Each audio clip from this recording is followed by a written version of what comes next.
Screen दिख रहा है आप सभी लोगों को? एक बार चैट बॉक्स पे कंफर्म कर दीजिए, स्क्रीन दिख रहा है सभी लोगों को? चलो बहुत बढ़िया।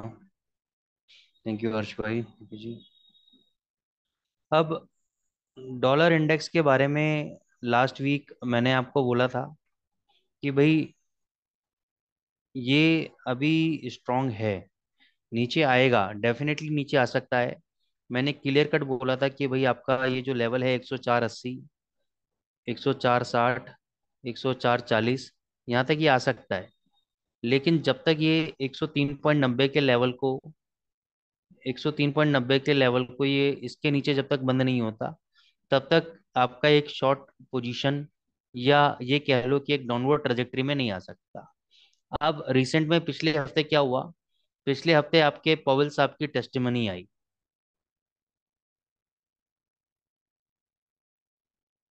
पॉवेल साहब की आपकी टेस्टिमनी आई और पॉवेल साहब ने क्या बोला? पॉवेल साहब ने आपका ये बोला कि भाई जो इन्फ्लेशन है वो आपका डिसइन्फ्लेशनरी डिसइन्फ्लेशनरी एक वर्ड होता है। यानी जब इन्फ्लेशन आपका डाउनवर्ड ट्रेंड की तरफ आता है, तो इसका मतलब वो कह रहे हैं कि भाई अभी जो इन्फ्लेशन है हमारा हो सकता है कि कंट्रोल हो जाए। अच्छा, अभी अनएम्प्लॉयमेंट डेटा की अगर मैं बात करूं, तो अनएम्प्लॉयमेंट डेटा आपके वीक आए थे आपके।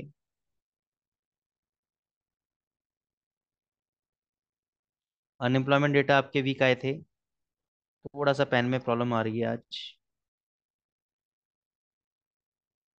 अनएम्प्लॉयमेंट डेटा आपके वीक आए थे आज। आज नहीं, लास्ट वीक के अंदर आपका नॉन फार्म पेरोल डेटा आया था। ठीक है ना, मिक्स डेटा आया था। उससे पहले वीकली जो एम्प्लॉयमेंट डेटा था वो भी आपका वीक था। तो इसके कारण से क्या हुआ? इसके कारण से डॉलर के अंदर एक नेगेटिव रिएक्शन मार्केट के अंदर देखने को मिला। और जो पवेल साहब फेड के चेयरपर्सन हैं, उन्होंने इस बात को बोला कि भाई सितंबर के अंदर हम इंटरेस्ट रेट को रिड्यूस कर सकते हैं।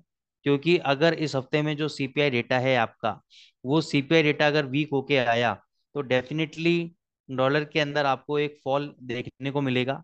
लेकिन फिर भी मैं बैट यानी जो मैं एक ट्रेड लेना चाहूंगा वो लॉन्ग साइड में इसलिए लेना चाहूंगा कि जब तक 103.90 का लेवल ब्रेक नहीं होता, तब तक मेरे को डॉलर इंडेक्स तेज लग रहा है। अब देखो उसकी कहानी क्या है कि लॉन्ग टर्म के अंदर ये डॉलर इंडेक्स को नीचे नहीं लेके जाएंगे।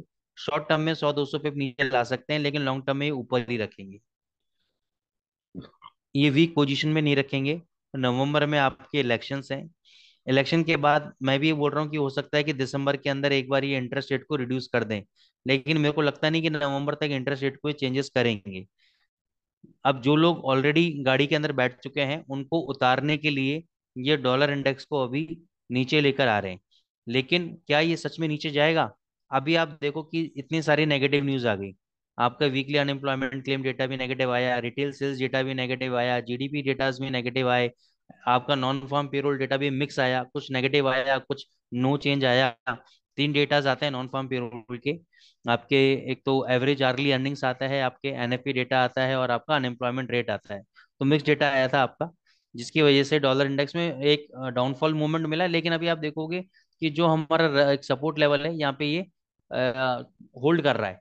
इस लेवल को ये होल्ड कर रहा है, और यहाँ से कल एक बाउंस बैक आपका 105.41 तक आपको देखने को मिल सकता है। लेकिन अगर ये लेवल ब्रेक होता है, तो ये नीचे आपका 103.90, ये जो पुराना लेवल मैंने आपको पहले ही बताया हुआ था कि 103.90 जो ये पुराना लेवल है, जब तक इसके नीचे सस्टेन नहीं करेगा तब तक ये वीक पोजीशन में नहीं है। ठीक है। यूरो में अभी सेकंड राउंड ऑफ फेज जो इलेक्शंस का फेज है वो चल रहा है अभी। ठीक है। और यूरो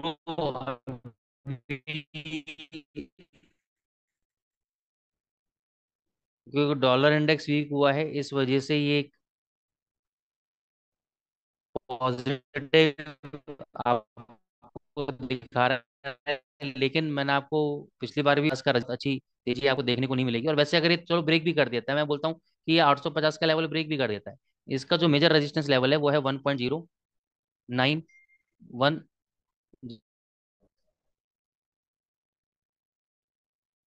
910। 1.0910 इसका मेन रेजिस्टेंस लेवल है। तो वो एक आपका इम्पोर्टेंट लेवल है, जो इसके ऊपर अगर यूरो यूएसडी बंद हो गया डेली चार्ट में, तो अगला टारगेट यहाँ से 1.10 और 1.00 का आपको देखने को मिलेगा आपको। ठीक है।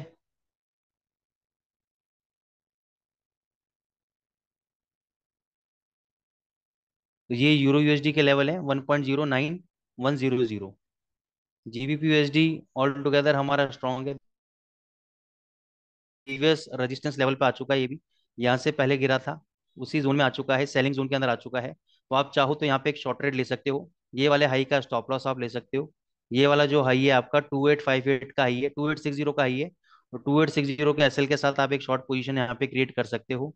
इस वीक में आपका जीडीपी डेटा है यूके के अंदर, और यूके के अंदर ऑलरेडी इलेक्शन हो चुके हैं, जो ऋषि सुनक साहब है उनकी सरकार हार गई है, दूसरी जो लेबर पार्टी है वो जीत गई है।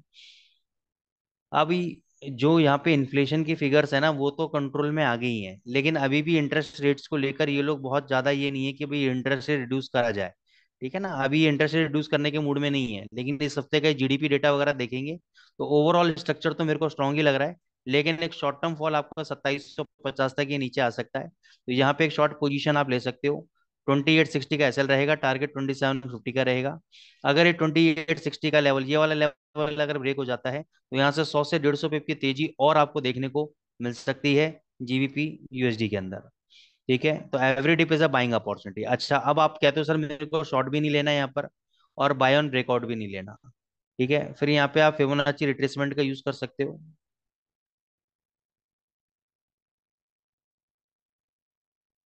इसके अंदर जो 61.8% बहुत इंपॉर्टेंट है, 50% इंपॉर्टेंट है। 50% कहाँ आता है? 1.2732 पे, और 61.8% कहाँ आता है? 2704 पे। यानी इस जोन के अंदर ये बहुत बढ़िया आपका बाइंग ट्रेड बनता है। तो अगर ऐसा डिप मारता है आपको 2730 से 2700 के बीच में, तो आप बाय ट्रेड एग्जीक्यूट कर सकते हो आप। ठीक है ना, वैसे शॉर्ट पोजीशन लेने में कोई बुराई नहीं है, यहाँ पे ले सकते हो।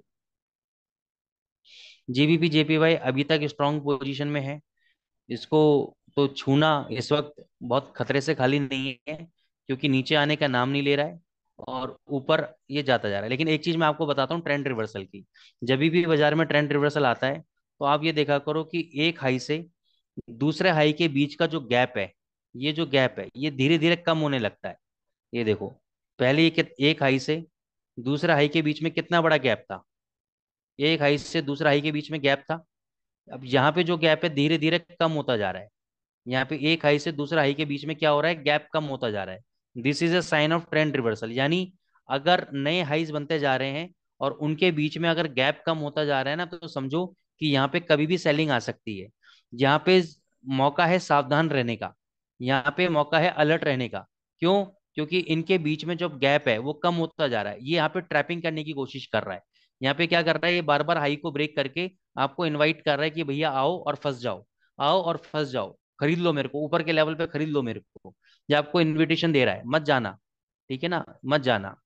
हमें नहीं जाना इनकी शादी वादी में, हमें नहीं फंसना इनकी पार्टी वार्टी में। ठीक है ना, हमें नहीं बाई करेंगे कुछ भी, ना सेल करेंगे। पहले वीकनेस का वेट होने देंगे, उसके बाद ही हम कुछ एक्शन लेंगे इसमें।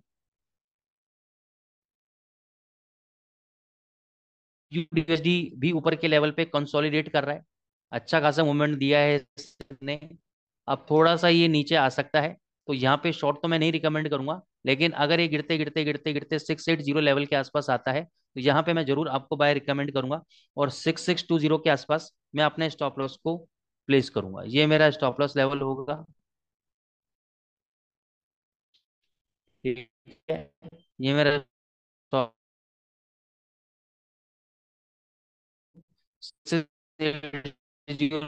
मेरा बाइंग का लेवल। यूएसडी कैड आप अभी चाहो तो बाई कर सकते हो, ये 3600 का आपका फाइनल स्टॉप लॉस है। 3600 का अगर ऐसा